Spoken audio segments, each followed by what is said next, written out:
Santapan Harian Kamis 21 Januari 2021.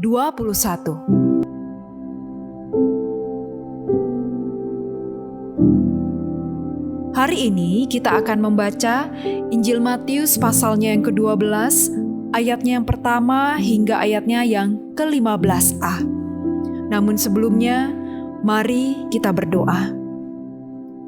Dengan penuh kerendahan hati, kami memohon kepadamu, Kristus, untuk memberikan kami kemampuan untuk mendengarkan, memahami, dan juga melakukan firman-Mu.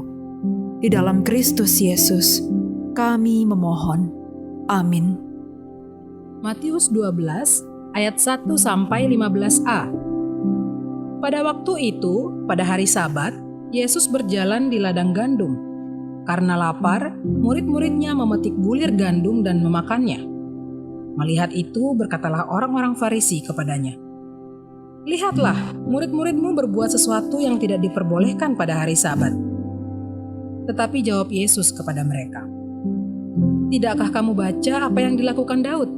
Ketika ia dan mereka yang mengikutinya lapar, bagaimana ia masuk ke dalam rumah Allah dan bagaimana mereka makan roti sajian yang tidak boleh dimakan, baik olehnya maupun oleh mereka yang mengikutinya, kecuali oleh imam-imam? Atau tidakkah kamu baca dalam kitab Taurat bahwa pada hari-hari Sabat imam-imam melanggar hukum Sabat di dalam bait Allah, namun tidak bersalah?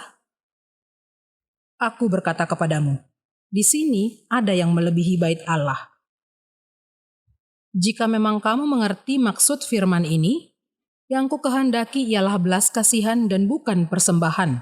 Tentu kamu tidak menghukum orang yang tidak bersalah. Karena Anak Manusia adalah Tuhan atas hari Sabat." Setelah pergi dari sana, Yesus masuk ke rumah ibadat mereka. Di situ ada seorang yang mati sebelah tangannya. Mereka bertanya kepadanya, "Bolehkah menyembuhkan orang pada hari Sabat?" Maksud mereka ialah supaya dapat mempersalahkan dia. Tetapi Yesus berkata kepada mereka, "Jika seorang dari antara kamu mempunyai seekor domba, dan domba itu terjatuh ke dalam lubang pada hari Sabat, tidakkah ia akan menangkapnya dan mengeluarkannya? Bukankah manusia jauh lebih berharga daripada domba? Karena itu, boleh berbuat baik pada hari Sabat." Lalu kata Yesus kepada orang itu, "Ulurkanlah tanganmu." Dan ia mengulurkannya, maka pulihlah tangannya itu, dan menjadi sehat seperti tangannya yang lain. Lalu keluarlah orang-orang Farisi itu dan bersekongkol untuk membunuh dia. Tetapi Yesus mengetahui maksud mereka, lalu menyingkir dari sana.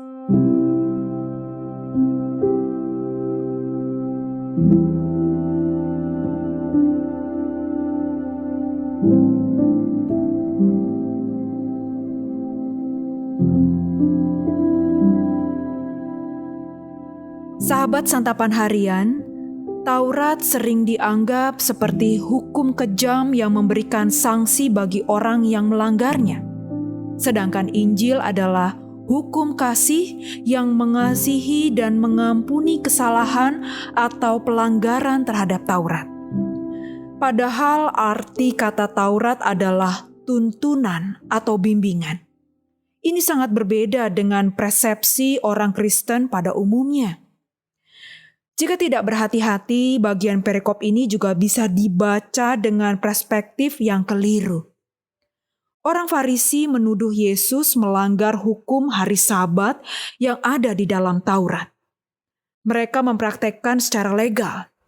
Ini berfokus pada peraturan dan akibatnya penghukuman jika tidak ditaati. Karena itu mereka memprotes perbuatan murid Yesus.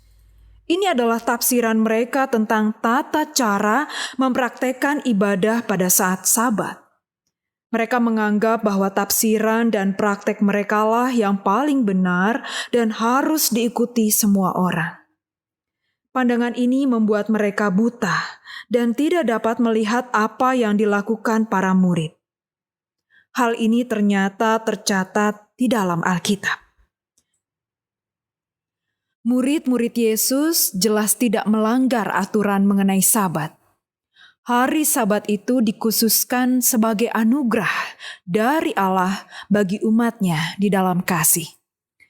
Allah tidak menghendaki kita menjadi legalis dan formalis yang miskin kasih seperti orang Farisi. Allah menghendaki agar kita mempraktekkan firman-Nya dengan kasih yang melimpah. Allah adalah kasih dan telah melimpahkan kasih-Nya kepada umat-Nya. Melalui firman-Nya, Ia ingin agar manusia bisa menerima dan merasakan kasih-Nya. Di tengah dunia yang mengagungkan kebebasan, tidaklah mudah melihat Taurat sebagai kasih. Setiap kali melakukan firman-Nya, kita bisa mulai memikirkan tentang kasih seperti apakah yang ingin dinyatakan melalui perilaku kita. Mari kita memohon agar Allah memampukan kita untuk menerima dan melakukan firman-Nya dengan sungguh-sungguh di dalam kehidupan kita sehari-hari. Mari kita berdoa. Firman-Mu Tuhan ada di dalam hati kami, ada di dalam hidup kami dan langkah kami. Firman-Mu terus bertumbuh, menyinari hati kami dan berbuah, melayani dan mengasihi sesama kami. Di dalam anugerah kasih-Mu Kristus, kami berdoa. Amin.